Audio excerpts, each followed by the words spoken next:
Hey there, this is Marv from Pods Like Us, and for a change I'm doing an introduction to this because this is a different episode. This is a bonus episode where we'd pre-arranged with the guys from Source Spoken to do some extra bits after we recorded the initial original show. Just some fun bits, with talking about different food type things and sauce and condiment type things and dips. And I know that Louise really enjoyed it a lot because she got involved in this episode, in the main episode and in this, a lot by looking up stuff because it's down their alley with the food and all that. So we recorded this bonus episode that we thought would be really cool for everybody, and I will catch you all post end music with bit of an announcement or a request sort of thing, because technically season 3 is over now with the recent release of the Source Spoken episode. So season 3 is over and season 4 will be coming back on October the 3rd, I think it is. So hope you enjoy the episode and catch you on the other side.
Time to catch up.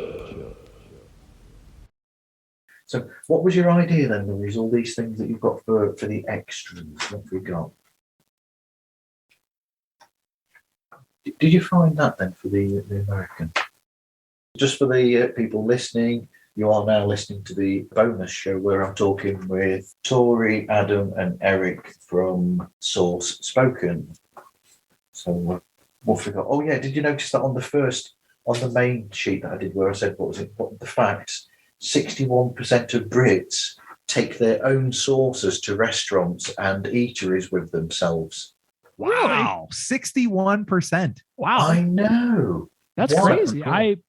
We talked about doing that as a joke, I think, one time. I didn't realize people actually did that. I mean, more power to them. It sounds great. Yeah, rock on. I mean, if you know what you like, Yeah. shit, let it rip. You know, funny. You go somewhere really expensive for a top steak dinner. And you bring your own tomato sauce. Bring the ranch. There you go. Yeah, let's crack open that ranch. Yeah, I've got my own Duke's mayonnaise here, or Yep. Hellman's. A funny side story to that is actually here in Pittsburgh, is the first place that I've ever experienced in the US, and I've traveled quite a bit around, that I've seen restaurants that are BYOB. You can bring your own alcoholic beverage Wow.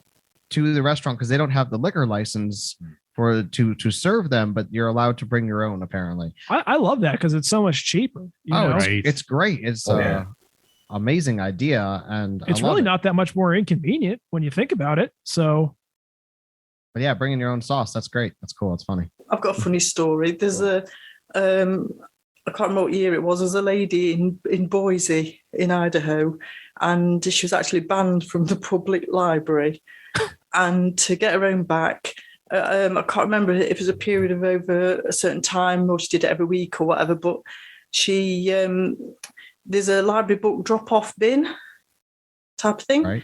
And so she just went along every week or whatever and dumped a load of different sauces into the bin, like maple syrup, Perfect. some other syrup and all these different sauces into the bin. And she was sent to prison for 27 days. Oh, I thought, when you said 27, I was thinking what they do here in America would be 27 years. So, like, holy cow. It wasn't That was in Idaho, in Boise. Oh, in Idaho, this In was. Boise. Okay. Yeah. Oh, gotcha. Yeah, that sounds like us. all those poor books. Oh, dear. Yeah, I guess that makes sense. What's this one you said, Louise? 9% of Brits put barbecue sauce on a full English breakfast. Do they? Yeah. That's interesting. Now that I could get down with that. And the main thing, So do I. correct me if I have a pretty good grasp of, I think, what's all in a full English. We don't have anything quite like that here, unfortunately. It's like a heart attack on a plate. Yeah, I know. They've got the beans, tomato, blood pudding, right? That's black pudding. Black pudding, which is Black pig's pudding. blood or whatever. Bangers, toast, Hash browns, eggs, hash browns, mushrooms, tomatoes, mushrooms, right? Yeah. I think that's, but yeah, I think barbecue sauce, I think definitely with like the beans and probably even with the eggs and stuff. I've never had the black pudding. I don't know what that's like, but I could see all that being good. And with the bangers, for sure. Yeah. I mean, it's a hotly contested issue. Like if people have a bacon sandwich, some people want ketchup on it and some people want brown sauce, and people are quite funny about it. Yeah, I know our friend Ali that Tory was talking about earlier from the UK, he had said, or his dad, I guess, had recommended for him to try his brown sauce, daddy's brown sauce, specifically on breakfast foods. And he actually tried it on live on air. He tried it on a banana. Yeah. The whole thing. It's a banana. Oh, I know. It didn't sound good. He said he liked it. oh. I think, is it that sauce that's it's got something in it that's really tangy, like almost fruity? Something fruity or tangy in it. It definitely had a tang. Yeah, it was like dates or something. Didn't it have Something that in sweet, there? like a fruit or something. Yeah, definitely like a sweet and sour tang, though. Say there was a spirit vinegar. It was a prominent ingredient in it. So it was, very vinegary, punchy, and then it had a little bit of fruit to it, though, as well. And I think Ali also tried it on fried eggs as well, he said. Yeah, that would be good. Have you ever had fish and chips in America? Yes. Yeah, probably a version of it. Yeah. Well, I was quite, not sort of horrified, but quite surprised to find out that the vinegar that they have in the fish and chip shop is not actually proper vinegar. Uh-oh. So malt vinegar is not proper? I'm going to say, I'm fighting words. In the chip shop, it's sort of colourings and flavourings, but it's not actually proper vinegar. Oh, wow. Okay. Now, what is proper vinegar? Elaborate on that for me.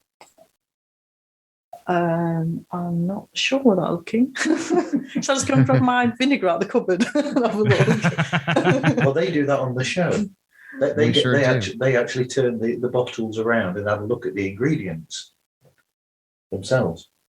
Because here, I mean, typically you would usually, if you get a dish of fish or fish on a dish is what it's called here, typically, or fish and chips, you'd say sometimes, but it would be malt vinegar. It would be a malted vinegar, which is like, brownish. What we have, yeah. So, it's a Heinz product. Yes. Usually. Yeah, that's good. And Adam is about to return. So, but I mean, arguments or disagreements about what you put on things. It's like the hot dog argument, isn't it? Where people they'll debate forever about should you put tomato sauce, tomato ketchup, mustard on there. Some people have mayonnaise on there. Chili. Strange people. Chili. Chili's good. Chili sauce. Or some people will do a mix of the tomato ketchup and the mustard together. And then you also have do you put gherkins on there? Do you put do you put onion on there? So there's all these debates about what people will have on, what are technically sort of convenience foods, I suppose. And some people get very serious about that, like to the point of starting an altercation. I know that's a Chicago thing. They don't eat ketchup on hot dogs in Chicago. Me, personally, I'll take them. I'll put anything on there. I like them. Probably my favorite is like with a stripe of mustard, some onion, and maybe some sauerkraut, maybe a little pickle or some relish on there. I'm a big fan of that. But there with Chicago, you're going into another argument, which isn't dip based or condiment based. You've got the, do you go Chicago pizza or do you go New York pizza? I mean, that's a hot debate sometimes with people as well. Yep. Chicago style pizza is kind of its own creature. It's barely classified as pizza, I think, by a lot of people. It's more like a pie. Yeah, like a right, casserole like or something. pie, exactly. Yeah. But yeah, definitely. Hey, it's Gil from the Mind Buzz Podcast. Today's mind culture and social podcast. And you're listening to Pods Like Us. The source of it all. So what's this? Curry sauce and piri. Go on, darling, you say. What's that? Right. Curry sauce and piri piri are now listed as essentials as Brits have become more adventurous. Huh. I've heard, and now we've tried the peri peri sauce, which I personally loved. Yeah, that's good. From Never had Nando's. And the curry is not as big of a thing over here. I know that you guys have a thing there called currywurst. Is that right? I don't know. Never that a heard of thing? that one. Okay, that maybe I'm imagining something, and maybe I'm getting mixed up with something else. But I thought that was like some kind of a sauce or something. But yeah, the curry is not nearly as prevalent over here. We put curry on again at the fish and chip shop. There's they sell curry that you put on your chips, fries, if you like.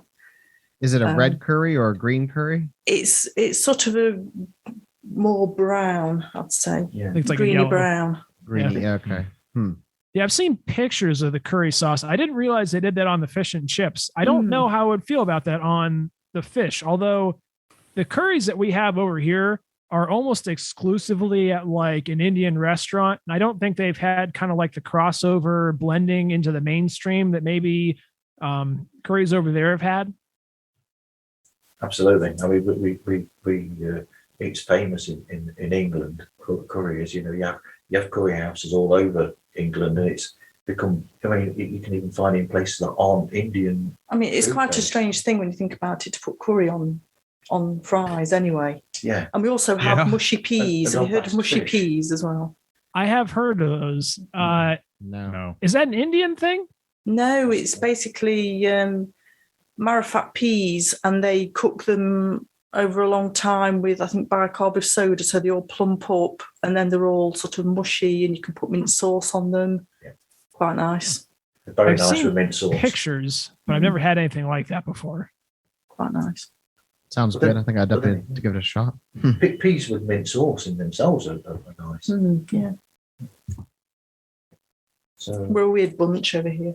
yeah, Brits are weird. Well, we'll definitely claim our own weirdness. Trust us. Anyone that listens to our show is well versed with our very distinct levels of weirdness, I would say. I've done some strange food combos in my time. My dad's philosophy was always, it's all going to go to the same place anyways. So what does it matter how it starts out? Which led him down some interesting roads. So what I'm going to do now is I'm going to hand this list over to Louise, because I can see one of you has got a writing pad there. That's right. Yes. Always So, do. so if you've got a pen as well, Louise is going to list for you 20 of Britain's apparent favourite condiments, which might be Okay. helpful to you. I think it's current as of this year. Is it? Yeah. Okay. Number 1, tomato ketchup. That's interesting. You guys call it, you always specify tomato ketchup as opposed to, we always just call it ketchup here. Or tomato Like that. sauce. We call it tomato sauce as well. Okay. Is there another type of ketchup that's not tomato? That's true. I don't think so. No. No. Okay, I was just no. curious. I legitimately have no idea. That's strange. Why would, if it's made of tomatoes, why call it tomato ketchup? Why just call it ketchup? That's true. Never thought of that. Well, we The call- label is, you're gonna and I think the revolutionize label says language. tomato ketchup. We call so- over here, we call mustard, we call yellow mustard is a very specific thing, despite the fact that almost all mustards are yellow. So it could be something Yeah, like that's that a good too. Yeah. Yeah. That's probably a byproduct from the mustard seed itself, making it that colour. Maybe I don't know. So this is an interesting tidbit that we actually learned. But yes, mustard is yellow, golden yellow on its own. But like the French's that we have, which is a very vibrant yellow, is actually also colored with turmeric. Oh, yes. I like and that probably on hot dogs. artificial colorings. Yeah. I like French's on hot dogs. That's nice. Yeah, I do too. Yeah. Yeah. It's nice and mild. Nice mild mustard. Very mild, yeah. Okay, so number 2 is mayonnaise. Makes sense. Is he writing them down? He is writing them Yeah, he's writing. Number 3, barbecue. Now, do you guys have different types of barbecue there, or is it all just barbecue? Because for us, like a Memphis style versus a Kansas City versus Texas is all very distinct. I think there's probably smoky ones, bourbon ones. Yeah, we've tried a Texas before as well. Yeah, that's nice. Okay. I think there's a few different varieties. Okay. Yeah, but it depends on where you go. As an aside, for anybody that's listening, barbecue sauce is nice, especially a smoky one, if you mix it in with baked beans. Yep, for sure. That's where I was going with the full English. I could definitely see that on the beans. Actually, I do speaking of mayonnaise, I think mayonnaise is a really good sort of carrier for other flavors.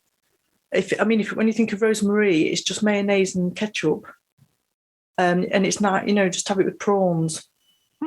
And I've mixed chipotle powder into mayonnaise before, and I put it on wraps and tacos. That sounds pretty good. Yeah, it's nice. It's really nice, and we love smoked paprika.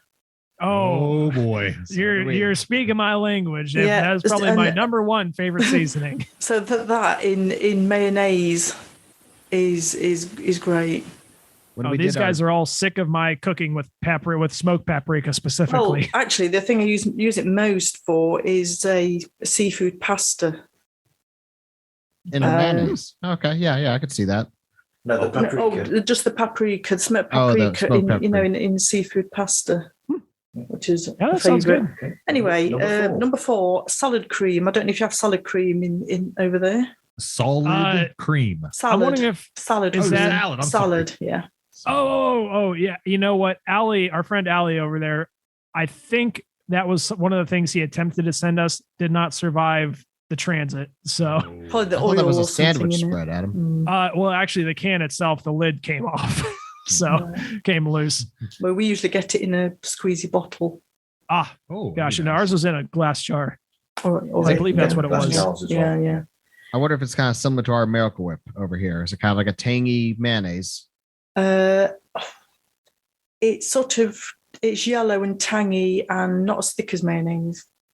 It's hard to describe it. It's got spirit vinegar in and probably mustard and probably got egg yolks in it or something. Probably. I'd say. Yeah. Sounds worth a It's try. nice. It's nice in sandwiches with salad sandwiches, or cheese sandwiches, just drizzled over salad.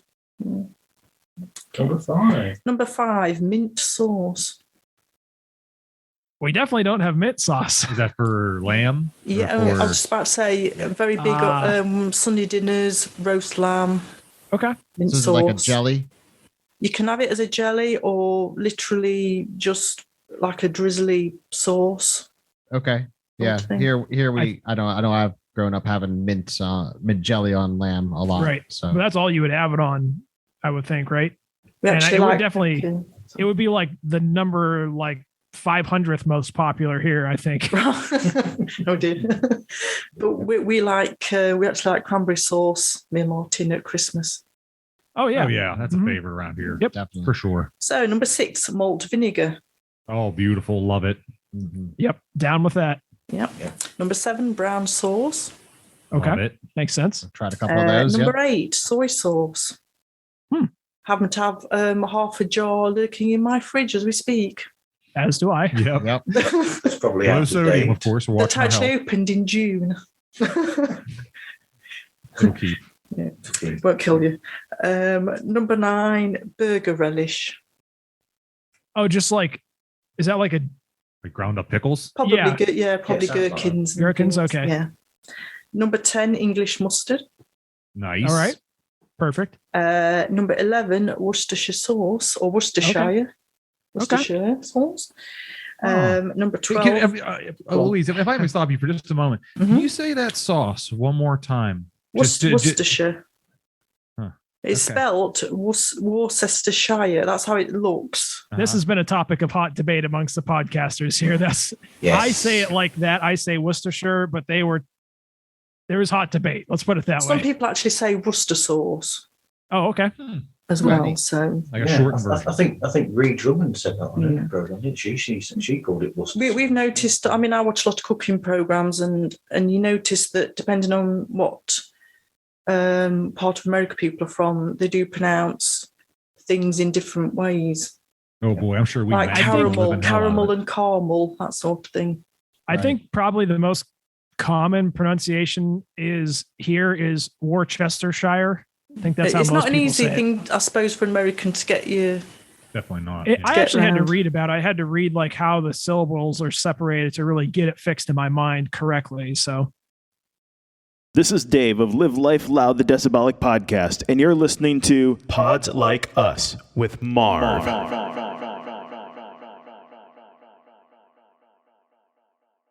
Rules of accompaniment. You can really taste the anchovies in that. I love it. I'm a huge fan. It's a good thing to just, a dash of this in lots of things, bolognese or. Yeah, I'll use anchovy paste, especially in like a bolognese sauce. Yeah, just watch it with anchovies because they're very salty. Yep, I'm a big fan of salt. Eric is not as much. Oh, I like salt. Martin's, I think more of us got more of a sweet tooth. I'm extremely savoury. I mean, nuts, tortilla chips, crisps, or potato chips, as you call them. All day long savoury. How about you, Marv? I got a sweet tooth, man. I could eat cupcakes and candy cupcakes and all that stuff. I can eat that all day. Brownies, cookies. Oh yeah. Yeah, check out Martin's Instagram. All my baking's on there. All right. Okay. That's my personal Instagram page. Martin's personal Instagram page that I use for my. I did a mean key lime pie. It racked up about 40 likes. Oh, sweet. Sounds good. Delicious. Anyway. I liked those cupcakes that you did when you put the salted caramel in the middle as well. Yeah. As our devotion to the New York Yankees, I did some New York Yankee cupcakes last week. Don't go on baseball. No. Don't mention baseball. No. Sorry. Yeah. I wasn't sure if you were talking about baseball or not, but I was like, all right. Yeah. So, where do we get to? Number 12. So I've done apple sauce, which is people have it with pork. Oh, okay. Yeah, we do that too. Less common, but yeah. Potato pancakes also, that's a hit on. Oh, yeah. Yes. Mm-hmm. Yeah. Number 13, Dijon mustard. I like Dijon. I love a good Dijon. Yeah. Good in lots of things. Number 14, hoisin. Okay. I don't think we've done. No, we haven't done a hoisin yet. Nope. No, that could be on the list soon. Hoisin, is that like a Chinese? That's sauce? Chinese. It's very. I don't know. Would you call it umami or something? Yeah, I would. I would say umami, definitely salted and umami. Yeah. Tartar sauce for number 15. Love tartar sauce. I love a good tartar. Yeah. Love it. Yeah. To me, when you say fish and chips, my mind goes to malt vinegar and tartar sauce. Well, you could have tartar sauce with fish and chips, I suppose. Yeah. It took nicely with the batter on the fish cakes with fish cakes as well. If you get a battered fish here, 99% of the time, what you'll be offered is tartar sauce with it. Right. Yep. Okay. Right. Where are we now? Number 16, Tabasco. Yes. I tried Tabasco once a long time ago, and it was like one drop was enough. Literally one drop. Yeah. We like a bit of heat, but we're a bit wimpy when it comes to a lot of heat, aren't we? But we recently started experimenting with Mexican. Oh. I like experimenting with all sorts. So we've been having lots of Mexican things. I make my own salsa. Oh, okay. And we like a bit of heat, but just not too much. And you might try. Go on. I was going to say you might try the Tabasco Chipotle. It's not nearly as hot as the regular Tabasco, but it's got that smoky flavor. Lovely. That's good. Great. You make your own guacamole as well, don't you? Yes, I mean, I'm a sort of one of these people. If I can make it myself, I will. I mean, it's healthier. You know what's in it. It's fun. I mean, I do my own coleslaw. Stop buying that. I've tried mayonnaise. I do my own honey mustard dressing. That sounds just like Eric. You know, if I can make it, I'll have a go. If I can make it, I will. I think all those, except for the mayo, Eric has made recently even.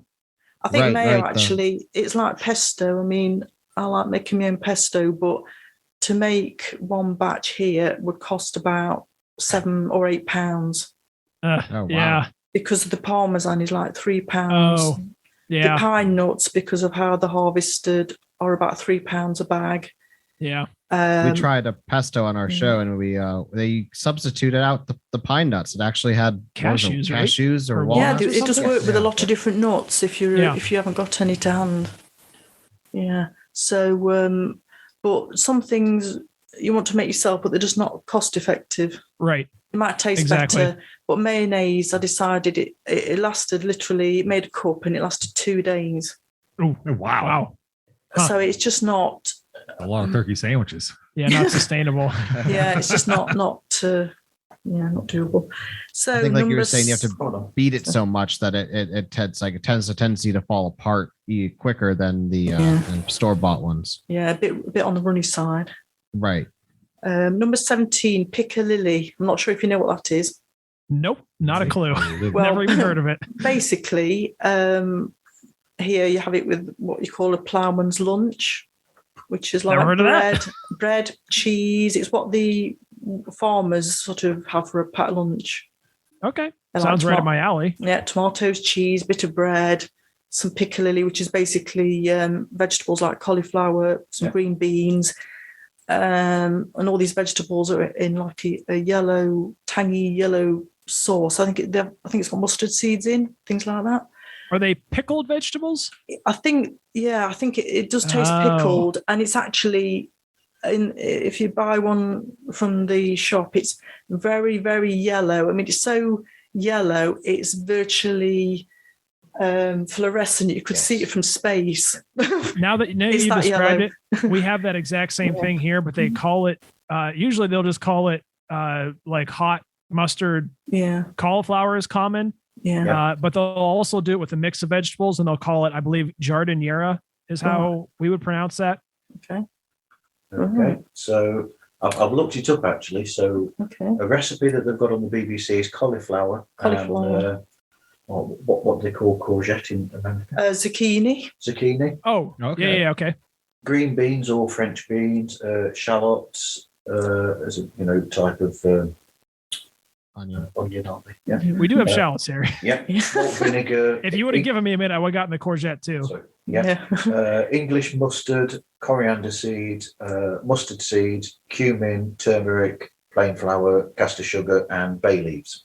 Yep, that's exactly what we have. We do have the same thing here, just a different name. G'day. This is Matty C from the Astros Fantasy Football Podcast, way down in Australia. And we love getting to listen to Marv meet new podcasters from all over the world here on the Pods Like Us podcast. Going to the source. So number 18 is horseradish. Okay. Number 19 is sriracha. Okay. And number 20 is red currant jelly. Interesting. Now that we don't have here. I'm familiar with that, but we don't have that readily available. I think people have it with like venison or gamey meat. Okay. Sort of thing. Actually, I was saying to Martin, I wish sometimes that we had supermarkets like yours, because I keep wanting to make all these recipes and these things that we just can't get here. I had to buy, Martin did, some onion powder from Amazon because we just can't get it. To you, it's like buying sugar or salt. Right. We just can't go into a shop and buy onion powder. It's ridiculous. And I wanted to make green salsa, but we can't get tomatillos either. You'd have to go to a fancy shop in London to get it, because they won't stock it here because nobody will buy them. Yeah, they're not as common. Like, you don't see those at every supermarket, but I would say you definitely see them at quite a few. Like, I've seen them at Walmart, so they're pretty common. No one buys them there either, but it's just frustrating if you want to experiment and you just can't get things. Yeah, the supermarkets are definitely a blessing and a curse. I was thinking about that the other day, is that sometimes it would be nicer to have more smaller shops. I don't know. I mean, I went blessing and a curse. Went into supermarket some time ago, and there's this young lad there, and I said to him, have you got any paprika? Because I couldn't see any on the shelves. And he said, oh, is that some kind of vegetable? Oops. Well, kind of. I was just laughing dried. Inside, but Right. But product knowledge. Yeah. Well, thanks for sharing that list. That's really neat.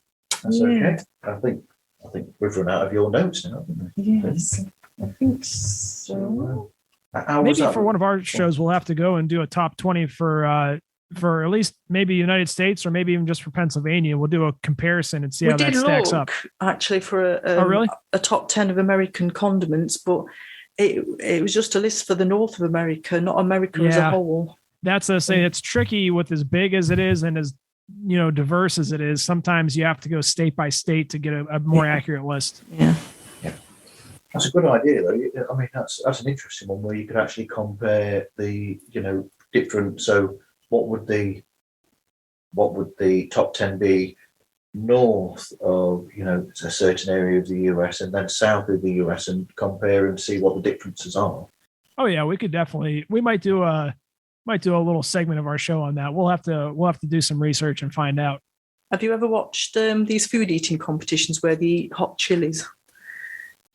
I have seen a couple of those. Actually, we did Tory staged a little one of those for us at his house one time. Oh, yeah. Yeah, I was growing really hot peppers in the backyard with the garden. I forgot totally about that. Ghost peppers, right? Ghost peppers, yeah. They were the really hot, scrinkly looking ones, and the really bright neon. They're sort of like those pepperoncinis, or those pickled cauliflowers you were talking about earlier, like just bright.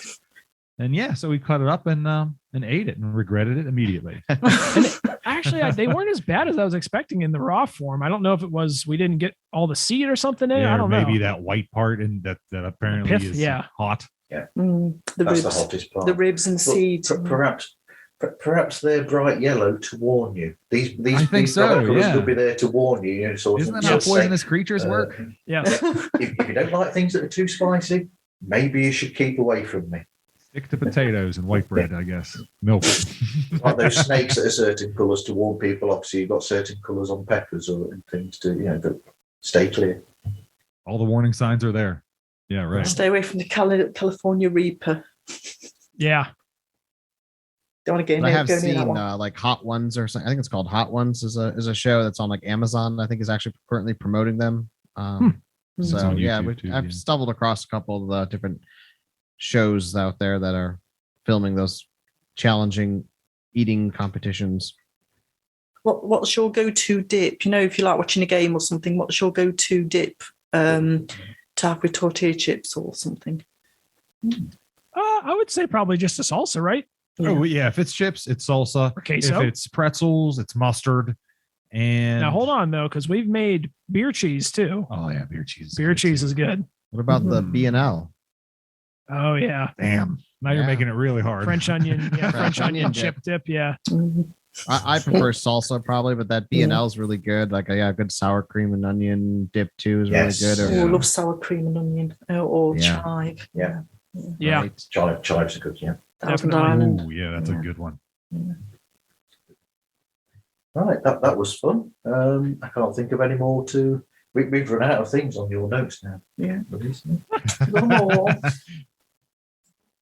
So, do you want me to send you that then as a separate file, and you can use it yourselves as well if you want? Yeah, if you want to. Like we said, we wrote them all down, but yeah, sure. Or you mean the whole audio?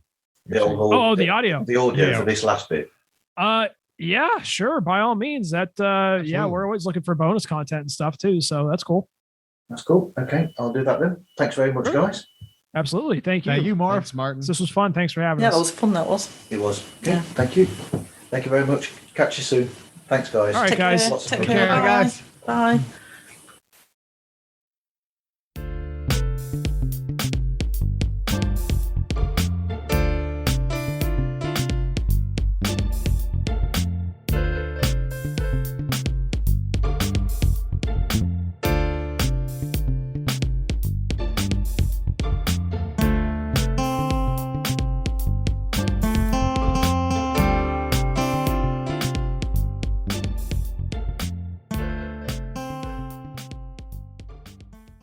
So here we are at the end of the show. Hope you enjoyed it.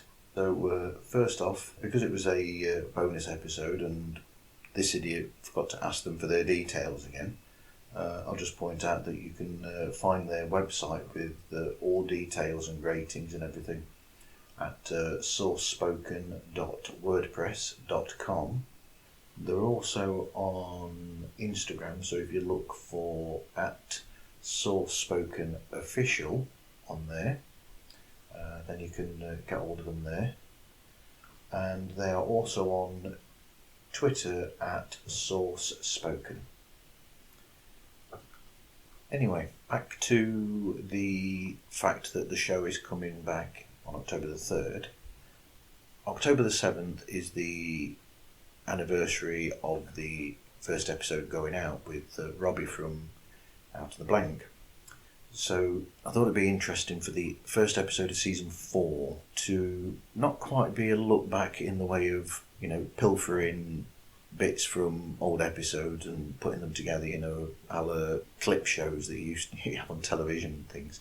But it will be a look back in a way and it'd be great for people to be able to contact me with any messages or in fact any questions, because it will be a group show which will be done sometime the week before or so. It'll be recorded. So you could even ask questions that then will be asked to the group or the people that will be there, and we'll try and answer them, and I'll read out some messages as well and any emails. So as I've said before, and although saying that I'm not very good at actually doing this self-promotion business, so if you go to Instagram and look for Pods Like Us on there, you can contact me through there, or you can go to themarvzone.org and there's a contact section on there. And then there's also a Facebook page as well for Pods Like Us. And just leave your messages or anything at all, even if you just want to send a message and go, hey, or whatever, then that's fine by me. But it'd be cool just to be able to make it something that's for the listener, that includes the listener, so that it's sort of like acknowledging that I'm really, really grateful to you all for listening and for hopefully listening to some of the shows that I've introduced you all to. So if you can have questions and any other things to me for the 18th of September, that would be great. However, you can continue sending any questions or any other, shouts and anything to me through these means, because in the future I'm hoping to include any of these or some of these in group chat shows, where if you have any questions for us, for anybody, I will mention them in the group chats and we will get into them to give you a bit of something back for the time that you give to listening to this show and enjoying the show and checking out all of our shows. So it's a sort of something to acknowledge how grateful we are to you. Anyway, see you in October, and thanks very much. Season 4 will be great.